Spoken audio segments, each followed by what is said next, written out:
A no-limit person is never operating from deficiency or from lack in their life. You're going to run into the attitudes that you can't do things over and over again. You see, your circumstances have very little to do with your fulfillment in life. Very little. Do you want to spend the next 5 minutes preparing yourself to marinate in "it's never going to work out for me" versus "it has to work out for me"? You are the sum total of all of the choices that you've made up until now. And anything about yourself or your life that you don't like or isn't working or isn't mobilizing you is to be looked at in terms of, can I grow? Rather than, why did I do it, or isn't this wrong? See, the two ways to motivate yourself are deficiency motivation, which says, where I am I don't like. I don't like what I've done. I don't like the fact that I can't do this well or I can't do that well. So I will list these things in my own repertoire, and then I will be constantly trying to repair those deficiencies, always assuming that I'm deficient, that there's something wrong with me, and I'm trying to fix it.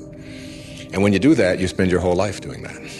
And you never arrive, because your life becomes a series of trying to get someplace else. If you follow that, if you live that, if you behave that, then what happens to you is you become a person who will always suffer from this disease called more.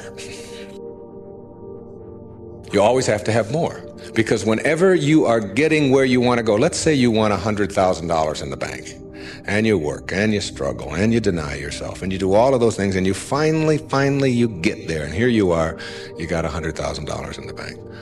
All of this stuff over here is, of course, your life, and that is all you know. That's what you know how to, that's how you are. That is your being. That is your way of being. So that when you do get here, what you will do is say, this is not enough.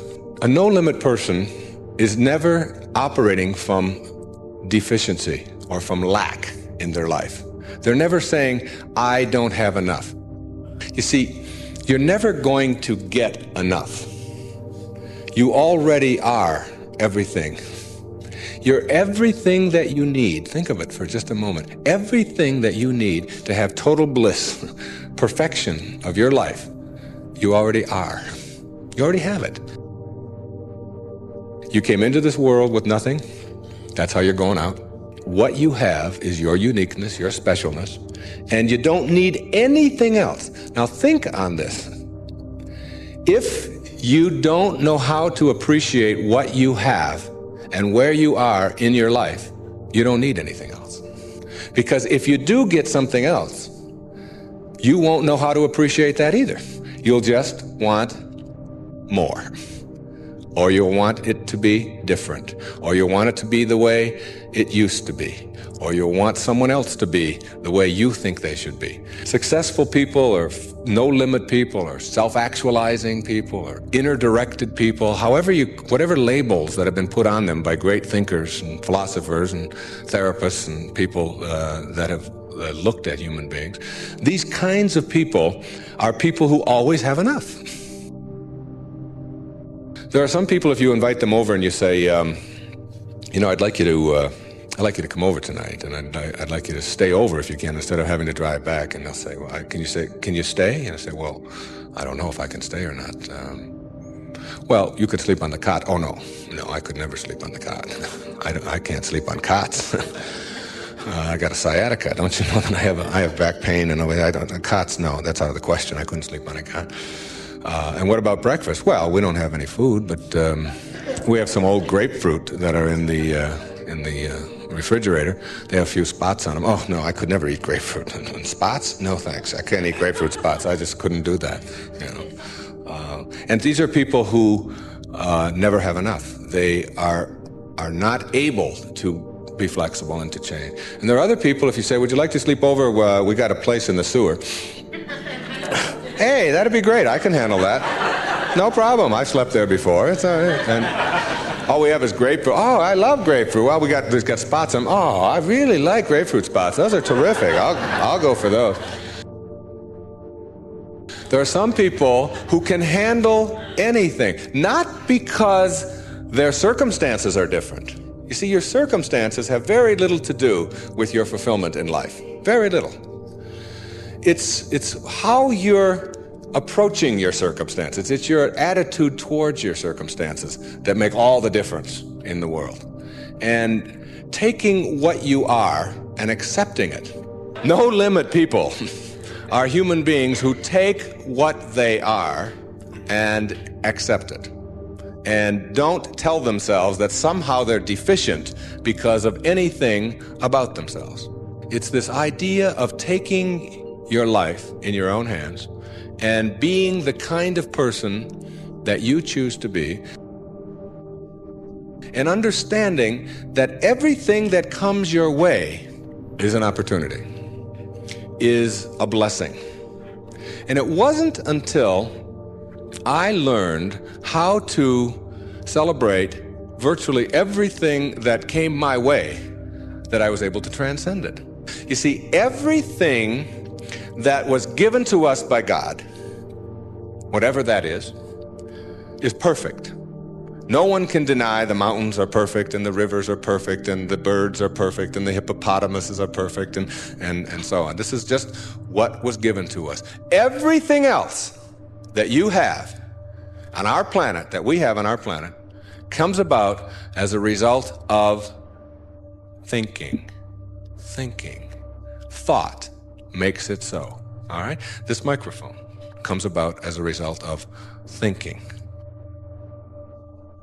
Somebody imagines it. Somebody then tells somebody else about it, and it creates it. The dress that you're wearing, this shirt that I'm wearing, the shoes that you have, the stage, these cameras.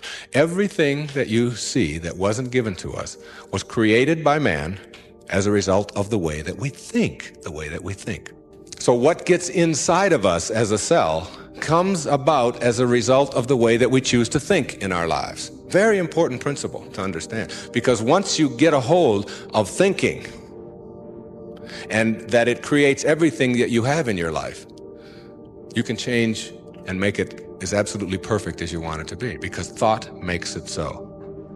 Creative visualization is what we're talking about here. The imagery or the image that you have of anything in your life is really like mental behavior. It's like going out and practicing. If you go out and practice with a basketball, shooting free throws over and over again, that's physical practice. Imagery is mental practice. It's mental behavior. When you have an image that you can succeed at something, when you have an image that you can do it rather than that you can't do it, when you get into your car and you have an image that you're going to find a parking place rather than that there'll be no place to park, so you're not looking for no place to park, you will start acting on the image that you have, very much like you will start acting on the practice that you have when you're shooting baskets or when you're hitting a forehand or working on your soup or anything else that you're doing. The problem for most people is if they decide they want to lose weight, if they decide they want to attract the right person into their life, if they decide that they listen to all of the negativity that's out there in the world, and they use that negativity to reinforce that they can't do something, and they stop. Instead of going right back to their imagination, you have to be a scurvy elephant on this. You do. The negativity that's out there will permeate. You're going to run into the attitudes that you can't do things over and over again. Particularly are you going to run into it in your families. But your friends are God's way of apologizing for your relatives. And even with your relatives, you can just not allow their belief that this is something that you can't have happen take you away from what you've already established in your imagination, because once you've established it in your imagination and you've assumed the feeling of the wish fulfilled and you are acting as if this is your life, you start moving to an energy up here, an energy of all things are possible. I call it thinking with awareness. With God, it says in the New Testament, with God, all things are what? Possible. What does that leave out? What does all things are possible leave out? Leaves out nothing, doesn't it? That's the scripture. And that's in virtually all spiritual teachings. When you move and elevate your life to the higher place and become the God within, you're omniscient, you're all-knowing, you're all-powerful. It's in your mind, and you never allow anybody else's opinion to do anything other than take you back to the place in your imagination where it will be fulfilled. Now, the fifth step here is called your subconscious mind. And your subconscious mind is a very intriguing thing. Your subconscious mind cannot make a distinction between what it is that you are experiencing in your life and what you believe and what you think. It's all the same to your subconscious mind. If your thoughts are on, I can't do something, that's no different than you're not being able to do it physically. If your thoughts are on, I can do it, but your physical body is not able to do it, your subconscious mind starts programming you to, I can do it. You want your subconscious mind to be the driving force in your life so that you get onto automatic pilot and you're always thinking about and attracting into your life the right people, the right events, the right circumstances. Because when you assume the feeling of the wish fulfilled, Neville said, you take these ideas and turn them into concepts. You turn the concepts into conditions, you turn the conditions into circumstances, and you turn the circumstances into objects, and you turn the objects into the facts of your life. You start with the assumption. That's how it works. So your subconscious mind, you've got to remember, you're programming it all the time. I can't do this, it's not possible to do that. These are the reasons why this, and explaining all of the things that have happened to you and shouldn't have happened to you and are happening. That's the subconscious mind at work. Now, I've moved through these steps rather quickly, but I want to take you to the last 5 minutes. And the last 5 minutes of the day, this is tonight, when you get into bed, I want you to start reprogramming your subconscious mind, because it's your subconscious mind that is allowing all of the things to take place in your life that you don't like, that you don't want. So if you get into bed tonight and you know you're going to go to sleep in 5 minutes, do you want to spend the next 5 minutes preparing yourself to marinate for the next 8 hours in I can't do it or I can? Do you want to spend the next 5 minutes preparing yourself to marinate in it's never going to work out for me versus it has to work out for me? Do you want to spend the next 5 minutes thinking about all the reasons why you're unhappy and pissed off?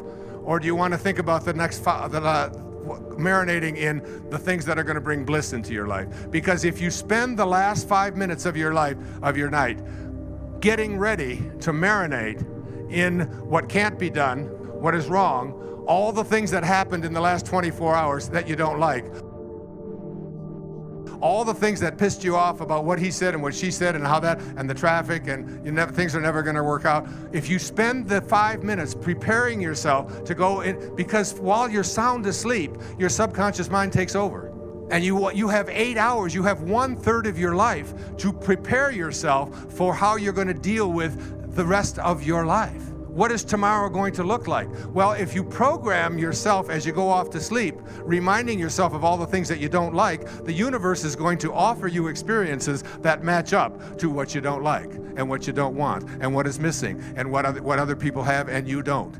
You don't want to use your mind to train your subconscious mind to act like that, because you will align with ordinary rather than with the superconscious. So the last 5 minutes, you have 8 hours you're preparing for.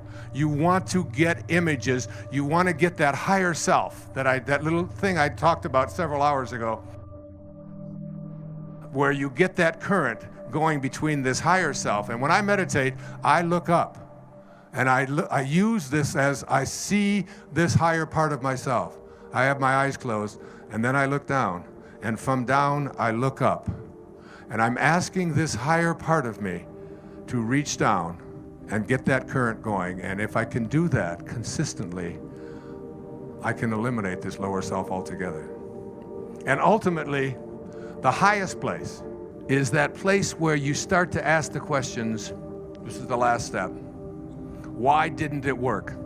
The degree to which what it is that you put into your imagination, assume the feeling of the wish fulfilled, program your subconscious mind, the degree to which it will work will depend upon how natural it feels for you. If it doesn't feel natural, if you've been an addict all of your life, if you've been overweight all of your life, it's not going to feel natural to you. You're going to have to work at making it feel natural, and you won't imagine yourself doing things that you're just not going to do in this life.